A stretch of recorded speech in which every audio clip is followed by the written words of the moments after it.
So I'd like to give a warm welcome to Nayla Al Khaja, film director and producer of the film you just saw, Three.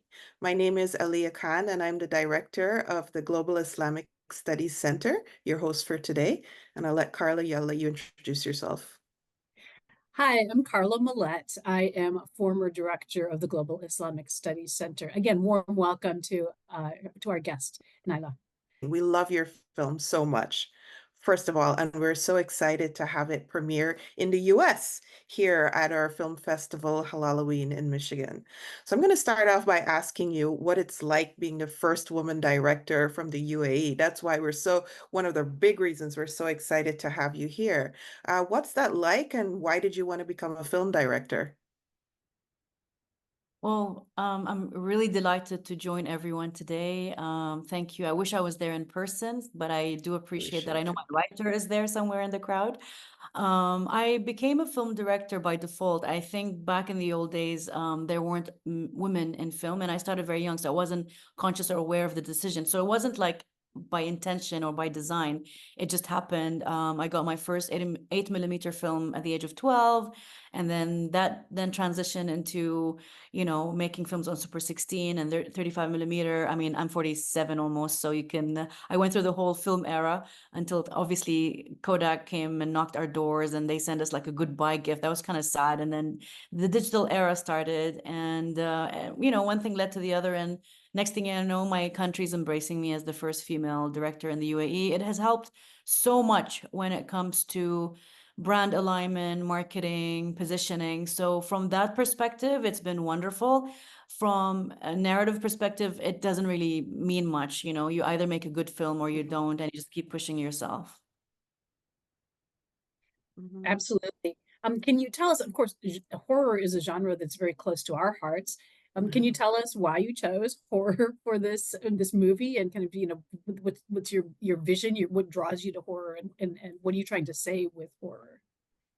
First of all, I have to say I really like the title Halaloween, and there's something very funny. People say, "Is your film halal or not?" So it's a perfect marriage, and that's because when I was writing the script, and with Ben, we had to kind of self-radar some of the stuff because we know that we could face some sort of censorship over here. So we had to be very obviously sensitive with the topic. And the reason I got into genre filmmaking, maybe because I watched The Exorcist when I was 11, which was a big no-no, obviously, and that scarred my mind. But I fell in love, moreover, with the medium of horror through painting rather than film. So as people like Francis Bacon, Goya, all these amazing artists, I was just like into their world, and then through a lot of dark books. And then it just had this natural progression as I was filming with my, little 8 mm. I was able then to get into more like darker topics. And I just felt like this is where I belong because I'm originally a painter, so I do oil and canvas. Mm. And I've noticed that a lot of my paintings are like basically moments in life that are like, as if someone took a remote control and just pressed pause. And I'm like, and then once I dabbled into filmmaking deeper, I found that when you're shooting a drama film, it's mostly light, so you can't really work and paint with light because it's usually always bright. But when you have a film that's dark, and I love the ladies here having liking dark stuff and horror stuff, you can be more artistic and you can paint with light. You can play with shadows. You can really enjoy the wonderful world it lends yourself, as an artist. So for me, I just felt like my voice was very true in that realm. The way that you translate your painting into horror films is really lovely, the way that you just described that. So we were going to ask you a question about your existing, what influenced you and what sort of movies that you wanted to watch when you were younger that influenced you in wanting to make horror movies.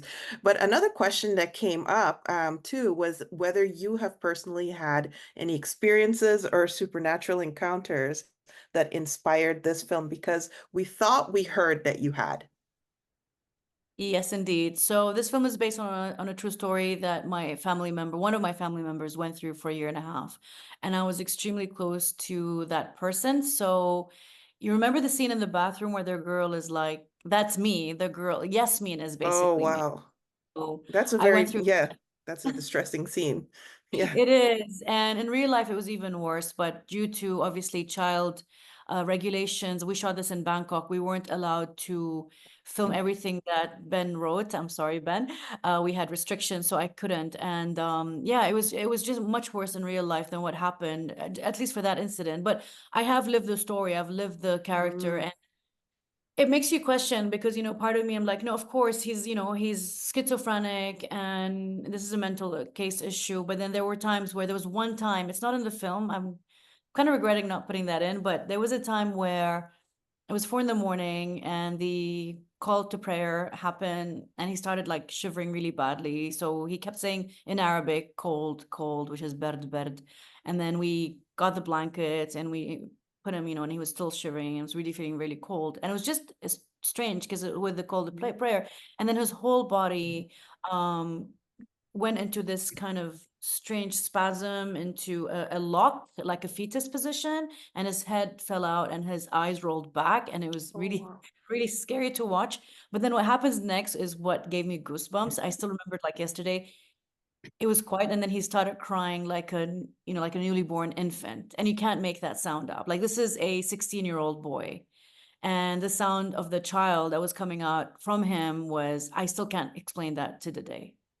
It just doesn't make sense. So, so I think that's when my like faith got quest. I was like, huh, what the, you know? And yeah, that scene didn't make it in the film, but so yeah, so it's completely based on my own story. It is traumatic when I was in especially in the last scene, you saw how like it got really intense. So during the last scenes, I was there in real life where they had like men pulling him down and he was being slapped right, left, and center. Oh wow, that was pretty intense. That's scary. Very scary. Wow, that's quite a story.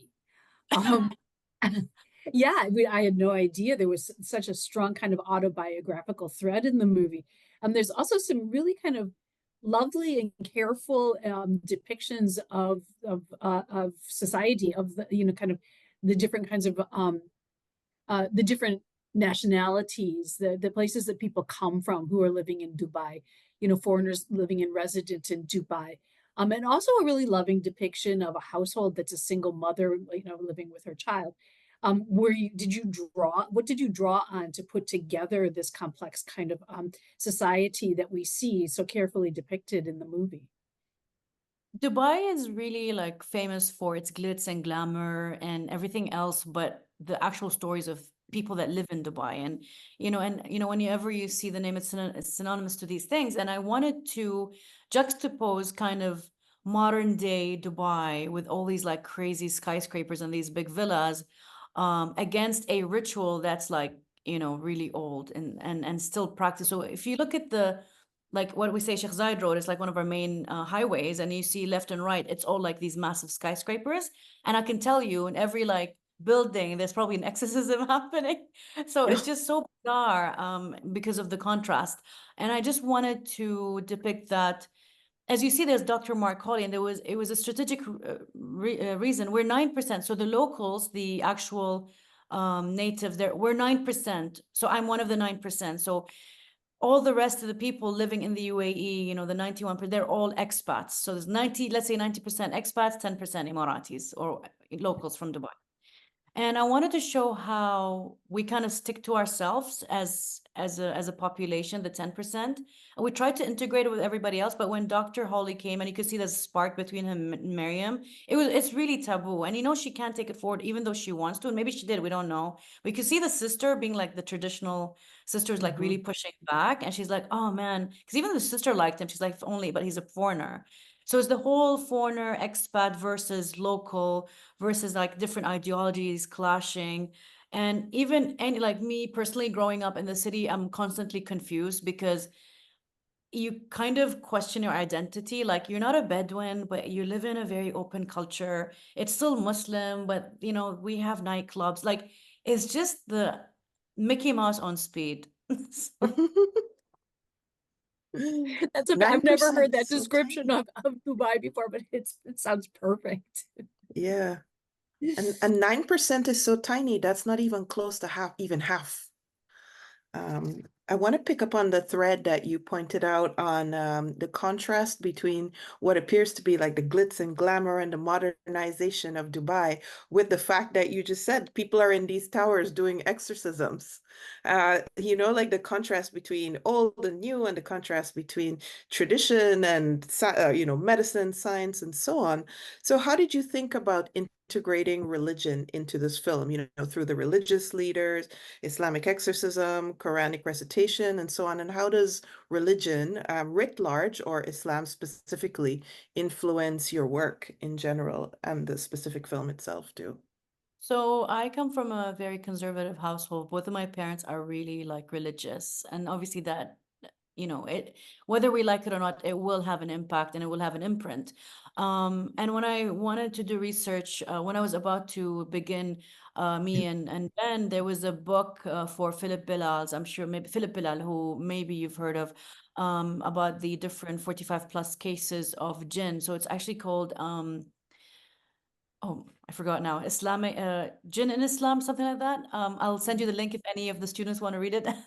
But he did a lot of these different case studies, and I see how different it is in the Middle East, the MENA region. So the Gulf is, Kuwait, Bahrain, Saudi, Qatar, and then UAE, and then you have Pan-Arab, Lebanon, Syria, yada, yada, and then we go bigger, where it's like North African, Morocco, and Tunisia, and etc. So it was interesting that he got like a case study in Cairo and then one in Pakistan, although that, that's not an Arabic country, but Islam is obviously a very dominant theme there. And there's not one, what I learned, there's not one particular way of conducting the ritual. And Islam had to be a very, like, really in the mesh of the film. It had to be really stitched in the fabric because it's based on that practice, correct? So I had to be very authentic in my approach on how this particular boy, what he went through, is not necessarily in every school of Islam. Like, I know we had some pushback here saying, but this is not really how, Islamic exorcism is. I'm like, yes, but that's the one I witnessed. That's the one I saw. So then you know that the ones that are practiced in Oman are kind of different than the ones in Saudi. They do have one thing in common, the way the ayat or the surat is used to expel the jinn. So a lot of these things, like the Zamzam water, the holy water, for example. And I'm so happy to say Zamzam because every other film is like, the other types of holy water. So it's nice to have Zamzam, you know? So there's a really fun scene, like when Holly was holding it and he wasn't drinking it, and then he sees something really crazy like going on and he just like gulped the water. So, but yeah, I mean, Jefferson Hall was I mean, if you guys have seen him in Game of Thrones and House of the Dragon, he was a little bit timid as well about the religion because there's always this preconceived idea that, Islam means all these negative things that we keep hearing about it. So he's like, oh, am I gonna get a fatwa on my neck? I'm like, you're being silly. So we had a ball, and now he's like, he almost wants it to be controversial, obviously for PR reasons, but he had a blast. We had an amazing relationship with. We actually had a real mullah on set, but not on those scenes in other, like pre-production. We also consulted real doctors. So we made sure that we have had people who do this day and night and get their kind of, input and perspective on the script without changing so much, because I really wanted it to be from my memories and my experience going through it myself and my family member. Mhm. That's one of the things that you really do bring to life in the movie, right? Is that conflict between Western medicine and traditional kind of Yes. practices. Yeah. Super interesting. And one of the I mean, reasons it's why like we really, East, West, exactly. East, West, medicine versus religion. And I see this theme in other countries as well, because we had a screening, in a few other countries, and it always seems to be the South. Like, even if it's somewhere else, it's always the South, like the South of Italy, for instance, where it's practiced the most. So that's a very interesting connection. Whereas in my country, it's in the North. So it's never in the center. ah, there you go. Yeah. We also had a question about about kind of how you work with actors, about your what your experience was like directing actors and helping them to kind of understand this vision that you're trying to bring to life. You're especially working with young actors, and I imagine that's an interesting challenge. So can you talk a little bit Yeah. about that process? For sure. Like I actually enjoy working with young actors because I think they're really open and raw and they're, they don't have these prior training. So whatever you get is very real. And obviously the character was fleshed out as this 12-year-old boy, so I had to find him. And I didn't have a massive pool of actors who wanted to, or whom parents were okay with him doing whatever Parents. written. Exactly, parents. So I ended up with five and I was really timid. I'm like, what if I don't like all five? And we exhausted every casting agency. We went to the Ministry of Education. They put flyers everywhere, and there was this young boy, and he stood out. And I'm like, I think that's my main character. And this is his first film. He's never been in a film before, not even a short film. So he really went like diving deep into this. The mom, the mother, and the sister. The sister has had a bit of experience with series, but I also come from a very nascent industry. It's not like if I'm in LA Mhm. or somewhere else or Michigan, and so to speak, where if you put a poster, oh, I want a 30-year-old male or female, you get like hundreds of choices. But over here, because acting for women is still like regarded not a great thing to do, so it's still really taboo.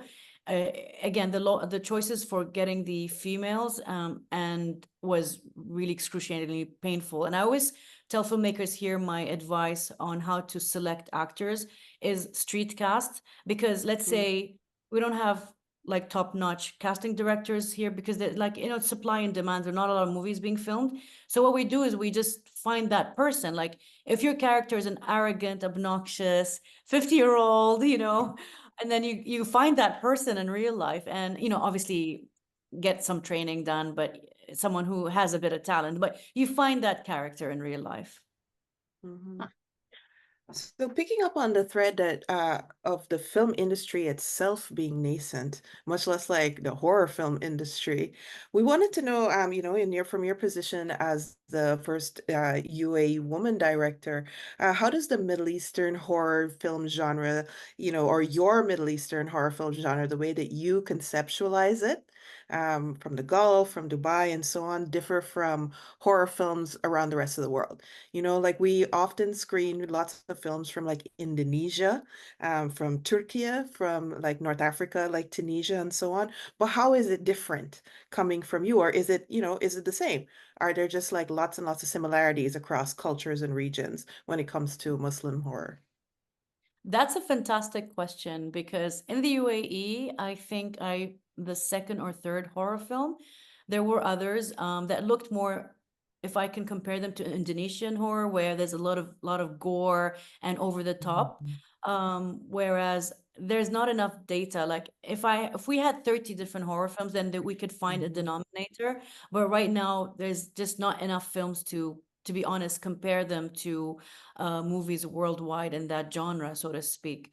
Having said this, my favorite Arabic horror film is really old. I don't know if it's aged well, so take this with a pinch of salt. It's an Egyptian film called El Jinn wal Ins with Adil Imam. And I remember growing up, that really scared me, but it probably won't today. But it did have an impact on me as a child.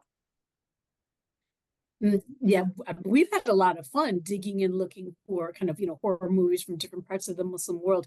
I mean, I think that we sent you a list of all of the movies that we've screened, if I'm not mistaken. I don't know if you remember A that lot of list. them. Hmm. Yeah, Yes, yeah. I I mean, we loved started. Under the Shadows. The Iranian film really stood out for me. I thought it was really elegant and, it had the right formulaic, like it had enough jump scares. I don't think my film have, when I was trying to sell my film, every distributor is like, you needed two more jump scares. And we don't think that way, right? We don't think formula, but if people do, it's strange. But anyway, but that film did have that. It had the right formulaic, like it was a slow burn, but, it was just, some of the scenes were just so beautifully made. I like the scene where he goes in the basement and there's like this massive blanket that starts like rolling everywhere. It's just so bizarre. And I think it just had a fantastic mood overall tone to the film. Yeah, it's one of I love Iranian cinema. I was very, very lucky to have Abbas Kiarostami, for anybody who knows him, rest in peace. He was like, I would say, Khan's darling, and a legendary cinema maker. He's a filmmaker, he's an auteur. And I was very, very lucky to have been with him for, I would say, a month and a half. I did a workshop with him, and he said, whatever movies you do, make sure you don't kill the main, like one of the main actors. So I really did take that advice, because people probably don't know this, but for 3 we had 3 different endings. We had a very art housey Oh, ending, and then we had the ending where the mother dies, which is so brutal, and then we had the ending that you just saw. yeah. That's a great segue into a question that we had about whether there's going to be a part two or a sequel, Well, yeah, I mean, given that open it's ending. yeah, because it does leave you in a limbo and you don't know what's going to happen next. So it really depends on, if the film does well on a streamer and if there's appetite for part two. I'm very open. But I am thinking of pitching it as a series on one of our local streamers. I think it would lend itself really nicely to that. Mm, absolutely. Yeah, do you have any projects that you're working on right now that you can share with us? Yes, I do, and I'm super excited. It's my Yeah. second feature film called Bab, which in Arabic means door, and the tagline is "Some doors should remain closed," and it's about the 5 stages of death through the left ear of a woman. Oh. Oh, wow. Okay, this Okay, you sounds need to really tell us a little interesting. bit more about that. You need to tell Yeah. us a little bit more about that. So it's my again it's inspired. It's not based on a true story like my first film. It was just an inspiration because I suffered from tetanus. I think that's the name of the disease. When you hear Tinnitus. Tinnitus, tinnitus, tinnitus, yeah. tinnitus. Sorry, my bad.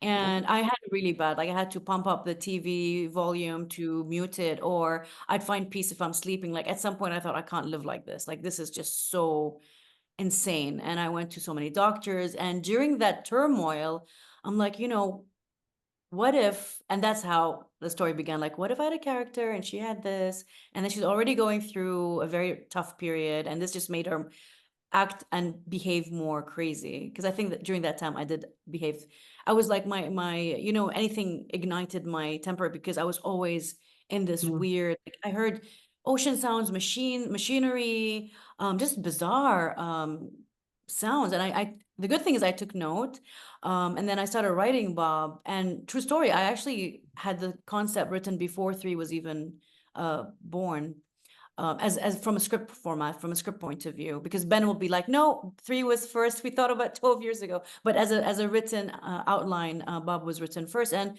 it's about a 42-year-old woman who gets separated, goes back to her mother's house, and there's a green door in their house, and it's locked. And that door is deliberately locked, and they only open it in the north after someone dies inside for years. So her twin sister, passes Mm. away. She goes back to her mom's house. At that point, her twin sister's already dead. She's already died, and she's not allowed to open the door because they have this kind of tradition that the soul needs to rest, so they keep that door locked for a year. So after 9 months have passed, you need to wait another 3 months, and obviously the sister's like really nostalgic.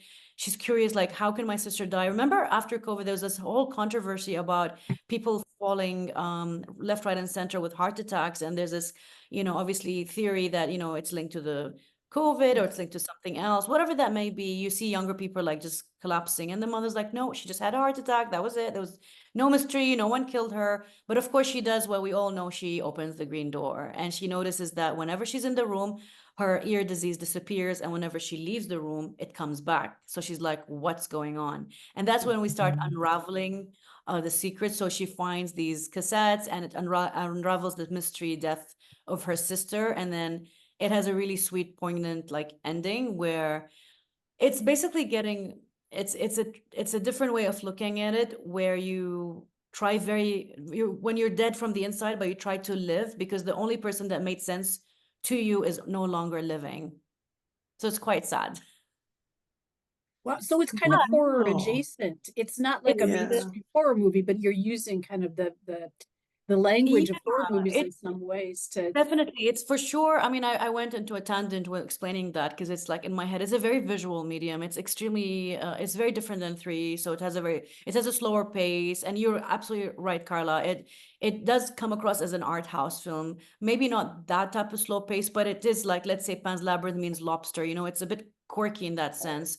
And definitely extremely visual, atmospheric. And so every time she goes through a stage of the 5 stages that are like done in random order, she meets her fear. So she meets the pain, and the pain is manifested into these really spooky looking creatures in the mountain. So she meets them there. Wow. That's I awesome. can't I wait to feel see like it.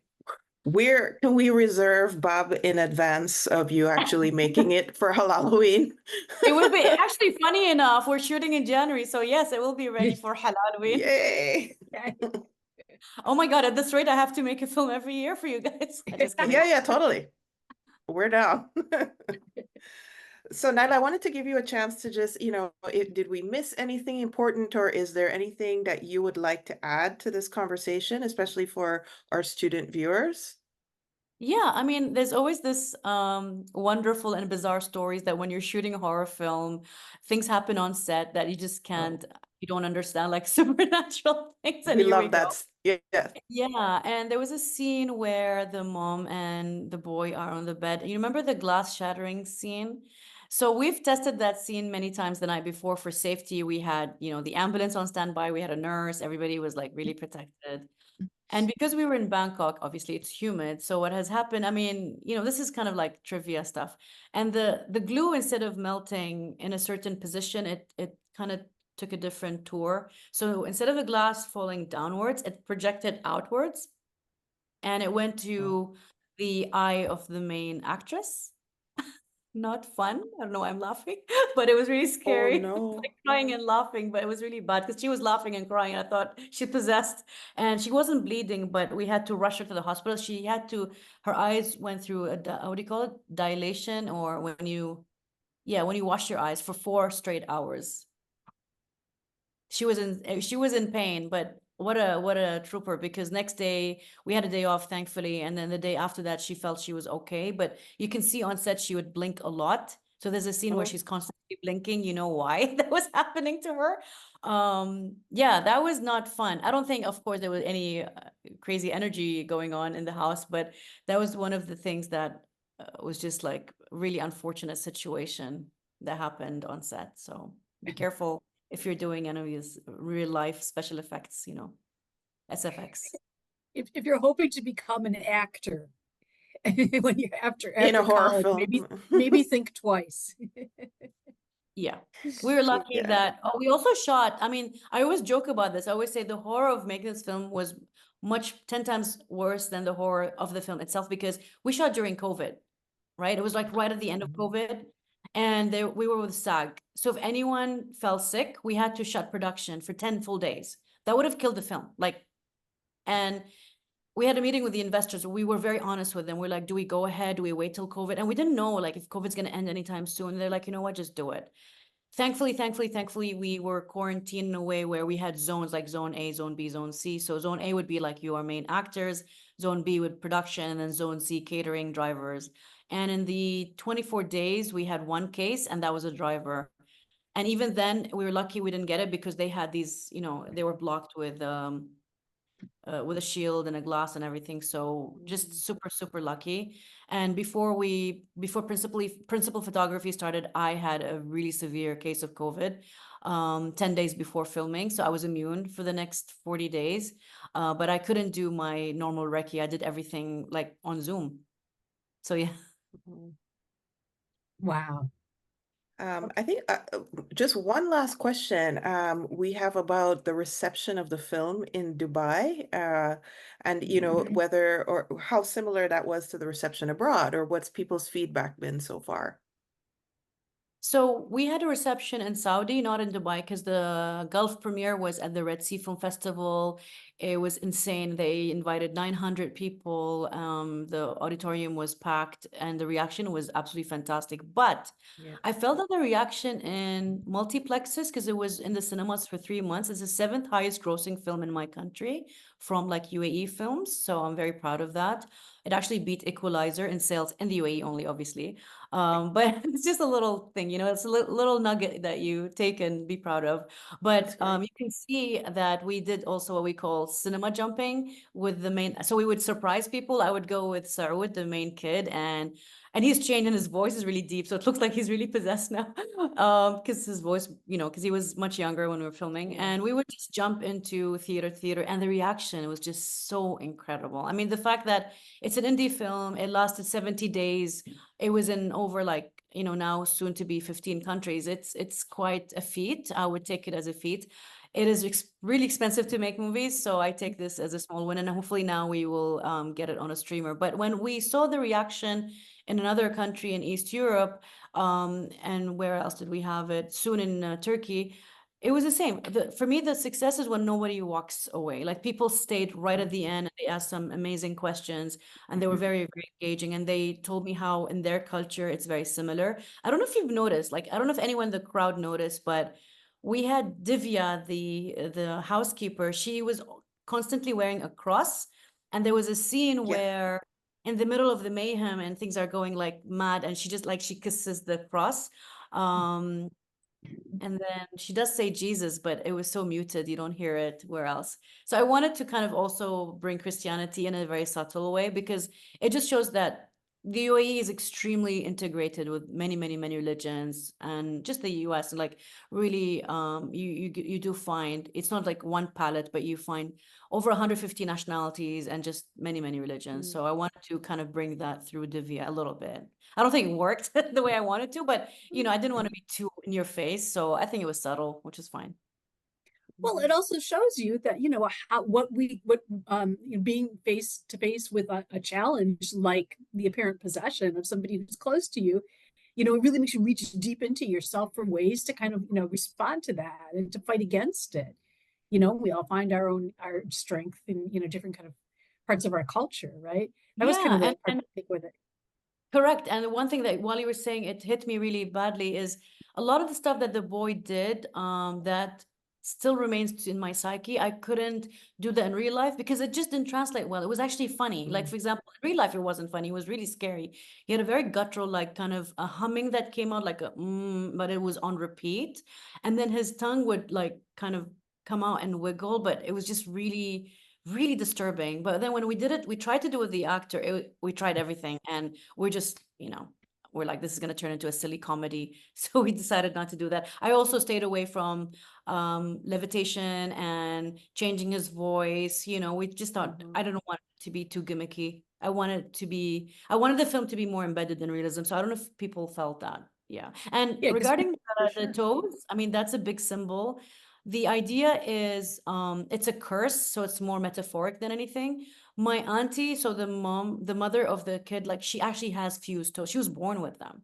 So the idea is that the mother might have always had that. It's a genetic issue, but she doesn't want, Right. she, It's because heritable. it's a taboo. So you don't want to show people that, look, I actually do have, I was born with this. So that's why she didn't react with the doctor, because in her mind, yes, that's my son, and he's probably developing it because I have it. So, I mean, that's the boring answer, but the most popular answer that is that, it transferred into her, or as people might have said it more metaphorically, that the curse remains and hasn't like really left the house. Yeah. Yeah. So, Nayla, thank you so much for Thank you so joining much. us Thank you, and Shukran. being willing for and talking to us about your wonderful film 3. And we are super looking forward to screening Bab next time. Yay. And all of your other films in the future. So best of luck with that production, and please keep us Thank you so updated. much. Thank you very much. Have an amazing evening. Thank you, Nayla. Bye. Bye.